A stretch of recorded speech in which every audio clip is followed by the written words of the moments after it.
Olá, alunos! Sejam todos muito bem-vindos a mais uma entrevista. Nesse vídeo, a gente vai bater um papo sobre as três estruturas psíquicas, o ego, o id e o superego. E para nos ajudar com esse assunto, nós convidamos o Maicon Pereira da Cunha, ele que é doutor em psicanálise. Tudo bem, professor? Tudo bem, prazer estar aqui. Prazer é todo nosso. Professor, comece explicando para a gente o que é id e por que ele é tido como sede das pulsões de vida e morte.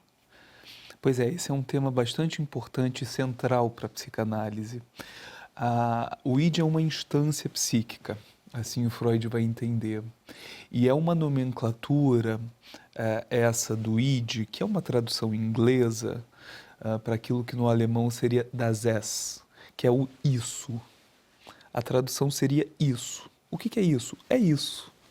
É algo que habita na gente e que a gente nem sabe muito bem o que é. Sabe quando a Gal Costa canta A Força Estranha? Uhum. Uma força estranha que me leva a cantar alguma coisa estranha dentro de mim, que de uma certa forma tem alguma autonomia dentro de mim e que eu vou tentando dar vazão, tentando dar expressão, tentando não ferir os outros, tentando produzir, tentando fazer alguma coisa com essa força. É uma força, digamos, vital, primária, qualquer coisa assim dentro da gente, mas é uma instância que vai ter uma relação com o ego. O Freud vai colocar essas nomenclaturas num momento mais tardio de sua obra, no qual ele lança a ideia de que no início tudo é id. Entendi. Tudo surge de uma espécie de mescla harmoniosa, interpenetrante, de uma unidade do ser com o cosmos. Como se fosse a teoria subjetiva à la Big Bang. Então tem uma explosão inicial, a subjetividade vai se formar a partir dessa explosão, que no início é um calabouço de pulsões. Perfeito. Como se fossem os meteoros ou qualquer coisa assim, né? Mas é um pouquinho complexo. É, bastante. Perfeito, professor. Você falou de Freud, né? Explica por que ele considera que o ego não envolve completamente o id.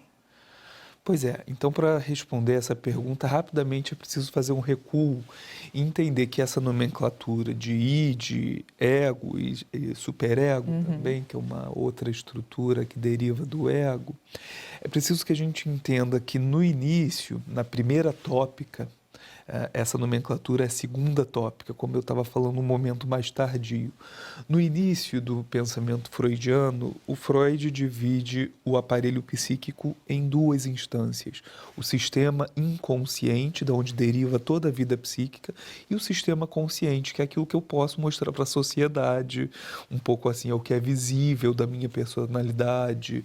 Então, o Freud trabalha com essa ideia de que algo que não pode vir à cena para eu viver em sociedade está no sistema inconsciente. E o sistema consciente é aquilo que pode ser representado no sentido de uma palavra poder expressar alguma coisa desse conteúdo. Então, ele vai complexificando essa história e depois, sobretudo com o texto do narcisismo, o Freud entende que existe alguma instância que a gente possa chamar de ego. Existe um eu, que não se confunde exatamente com essa identidade na qual eu me chamo eu. Né? Mas é uma instância, é uma força que tenta dominar, sem muito sucesso, o id, que são forças mais primitivas da gente. Então o ego fica entre essas forças mais primárias, esse calabouço de energia mais primitiva da gente, e a instância moral, o superego. Então seria como se fosse um anjinho e um diabinho. E ele está ali no meio, E o ego administrar... tenta administrar essas duas forças, digamos assim, uma mais repressora, não pode, e a outra quero fazer o que eu quero liberdade. É o ponto de equilíbrio. Exatamente. Mas ele não abarca totalmente nem o consciente nem o inconsciente, mas ele está nos dois. Entendi. A segunda tópica vai ficando um pouquinho mais complexo. Certo. Por que o ego ele procura aplicar a influência do mundo externo ao id, se esforçando para substituir o princípio do prazer? Pois é. Justamente, você está falando de dois princípios com os quais o Freud entende que a gente vai estar o tempo todo tendo que se haver. O Freud entende que nós somos seres meio preguiçosos, assim. A gente só faz o que a gente quer. Se não tiver alguém para falar para a gente não fazer aquilo. O que pode, o que não pode. Exatamente. Então, desde cedo a gente está sofrendo a influência do mundo externo, da cultura. O cuidador fala, tem que ir para a creche, tem que ir para a escola, tem que fazer... Você faz coisas que você não quer exatamente, mas que é necessário, né? Então, a gente, para o Freud, tem um princípio primário que é a busca do prazer. O sujeito freudiano é um sujeito que busca o prazer e evita o desprazer, evita a dor.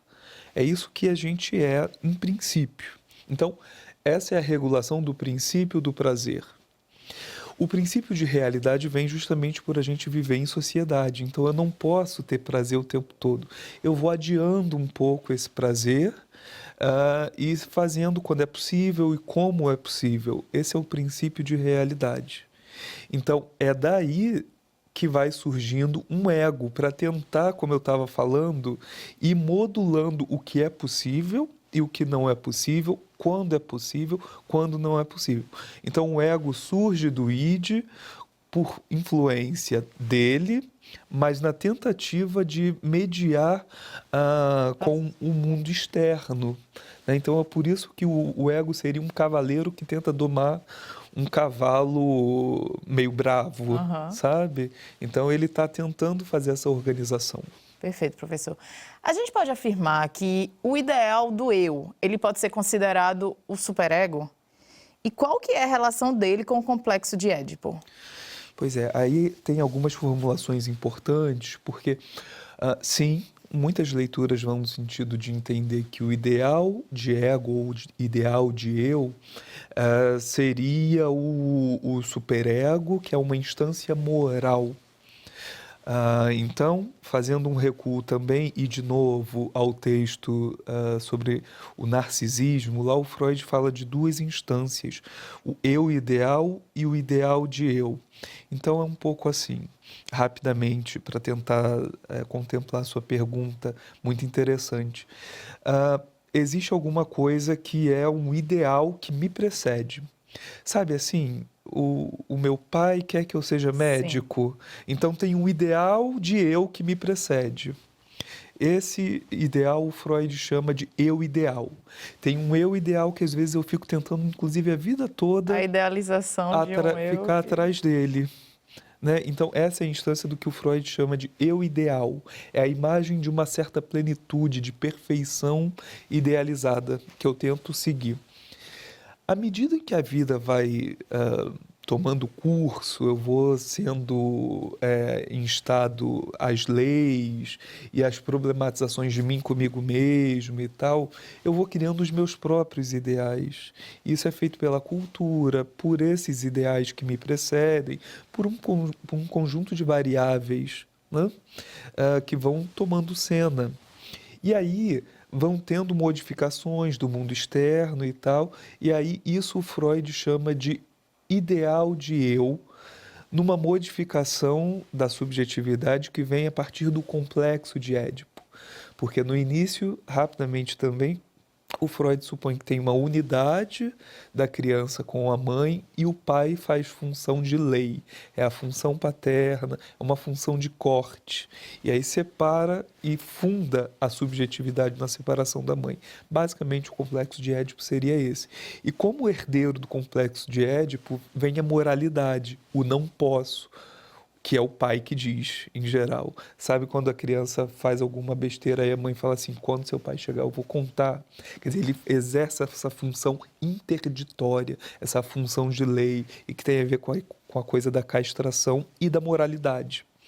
Então, é aí que a gente vai dizer, o superego é herdeiro dessa moralidade toda, porque o superego é aquele que diz, não faça isso, pensa bem, é essa instância que pondera, que interdita e que em casos extremos pode ser até severo para o próprio sujeito, nas inibições. Pode ser até exagerado, né? É aquela pessoa que não faz nada por medo, por culpa ou qualquer coisa assim, para a gente pensar um pouquinho mais realidade Sim. Em termos de personalidade, né? Perfeito, professor. Agora, para a gente finalizar esse bate-papo tão interessante, tão complexo, por que Freud ele divide o que antes se concebia como instância da consciência em uma consciência perceptiva de um lado e em uma consciência moral do outro?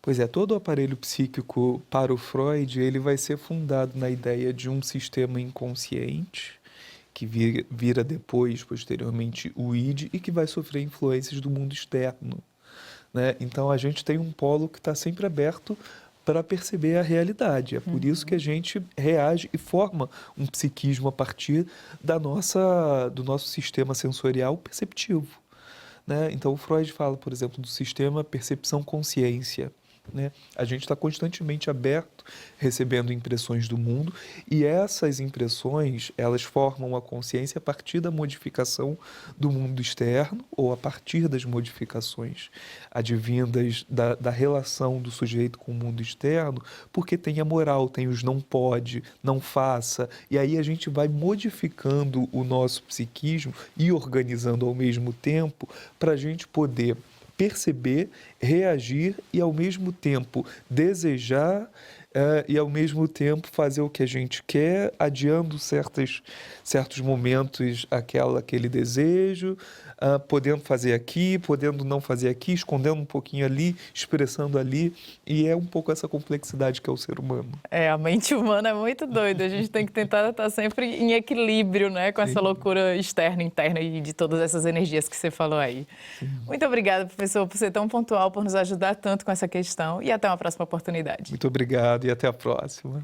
E chegamos ao fim de mais uma entrevista, espero que vocês tenham gostado, um ótimo estudo a todos e até muito em breve. Tchau, tchau.